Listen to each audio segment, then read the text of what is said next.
Welcome to Design Diary, the podcast where you get to look inside my board game design notebook as well as what's going on inside my head. We look at a new word each day from the sense of mechanics, tone, feel,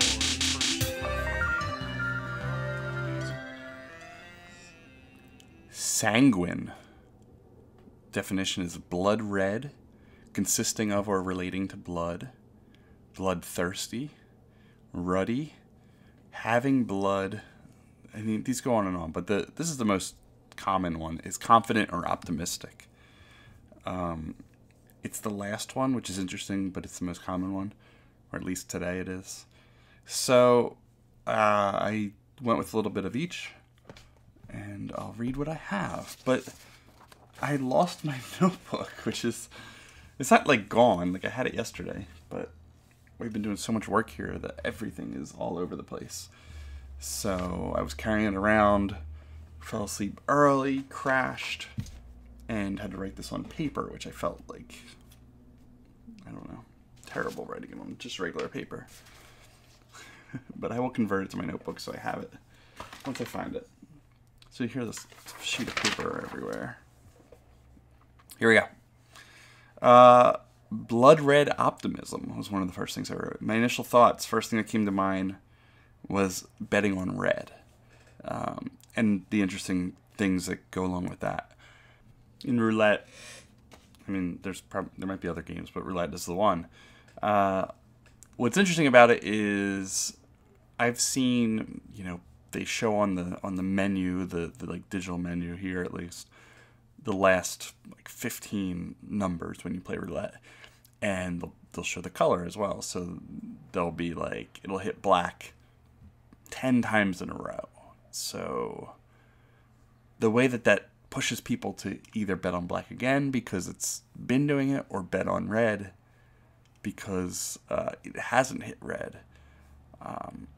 There's an interesting mind thing going on, but the reality is each roll of that ball around the thing, each spin, it has nothing to do with the last. So no matter where it landed, it doesn't matter. It doesn't. Each one is it's like a die roll. If you rolled 10 sixes in a row,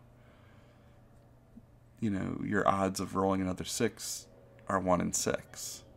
If you didn't roll 10 sixes in a row, your odds of rolling another 6 are 1 in 6. But there's something really interesting about it. I fell for it. You get sucked in the moment, and I fell for it at a casino where I saw that it hit, I think it was red. It hit red like 12 times in a row, and I was like, I'm betting black. It has to hit black. And wasn't thinking, obviously. And lost. Went to the ATM machine, went back and bet again on black, and lost. So it was just stupid, but there's something in there that just gets people going, and you probably can call on that in a game sense, where the same thing, where the odds are the same every time, but, just those repeats, just pushing on those and seeing where it puts people. That was one idea. Another one I wrote, bloodlines and family. It's in your blood, which is something I've worked on with a game called Blood Royals. So I didn't want to go there because I'm in the midst of that. And then I wrote a dating game about blushing because just blood running to your face and things like that. I don't know how to gamify blushing, but maybe you can. I have an idea at the end that's sort of like that, but not really. Okay, so mechanics. Seeing the good side is optimism. You're seeing the good side of everything. So I thought something neat with dice. If you roll a die and it looks at your perspective of that die, what I can see. So if I roll a die, which I'm going to do right now, it's kind of loud, I can see 3 sides of the die. You can almost always see 3 sides. With 2 dice, you can see 6 sides. But on this one, I can see 4, 5, 6. And the way that the sides are laid out, if the 6 is on top, I'm either going to see 4, 5, 6, 5, 3, 6, or 3, 2, 6, or 2, 4, 6. So there's a whole bunch of variety in the half of the sides that I will see. So for simplicity, let's say we roll 2 dice, and odds are bad. So I'm just going to roll 2 dice. And I can see 1, 5, 4 and 1, 2, 3. So for odds, I have 4 odds, 2 evens. So that's bad. If odds are bad. I have no idea, what the possibilities are there. But I wrote down that I have to look into it because it's neat. I like weird mechanics, funky mechanics, and the perspective of your die roll and what you can see from your head position versus what your neighbor can see from their position is interesting.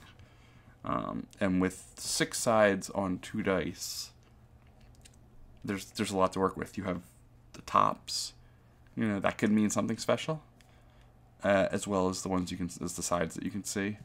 I wrote, you can subtract the lowest number, for example. So you have 3 sides. This one I have 1, 5, 1, 4, 5. Let's say I add them up and subtract the lowest, or I add them up and even better would be subtract any. So, I rolled a 10, but my results are either going to be 5, 6, or 9, which gives you lots of flexibility in die roll. Let's see, I rolled again. I can see 5, 6, 3. Some more options. And sometimes you're like dead on and you can only see 2 sides, and it's one of those things that's hard to police. Like, a player can shift their head in either way and see either, but maybe you give them that little flexibility in that case where they could see either, or you just say that you can only do 2 at that point. I don't know. The game needs to be loose enough for that to work. You can't have a really tight, strict, deep strategy game where somebody moving their head 6 inches could cause, a physical battle. Another thing that I wrote was the good side. Let's say the 1 is marked the good side. So I roll it. I don't see the 1 right now. So if I saw the 1 and I had, let's say, 1, 3, 5, I see the good side. And if I can see the good side of something, the positive, the optimistic part of me, I can choose any of those. So I rolled 1, 3, 5. I can see the 1, so I can choose. I can use a 1, a 3, or a 5. Now, I would replace those with other things and not just numbers for a real thematic game. But just for the purpose of this, we're just using the 1.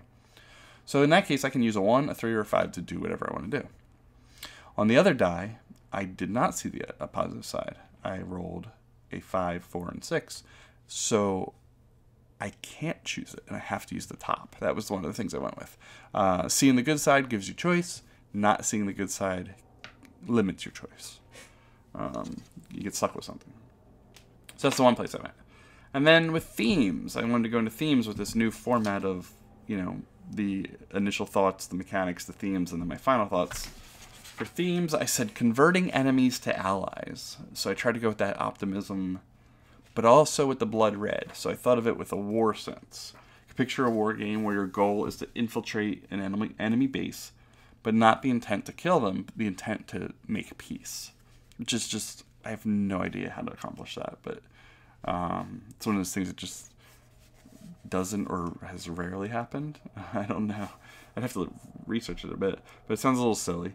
But if you picture the name Blood Red, like in those army stencil font with a heart below it, maybe it can start to paint a picture of something, because I'd like it to be serious. I don't, I always like to start serious with something like that, and then throwing that dice mechanic into it. It's sort of a loose dice mechanic, but I don't know. I would try to merge them because that's in my nature. And then my final thoughts on Blood Red Optimistic, they just go back to the dice mechanic, because I really do like that.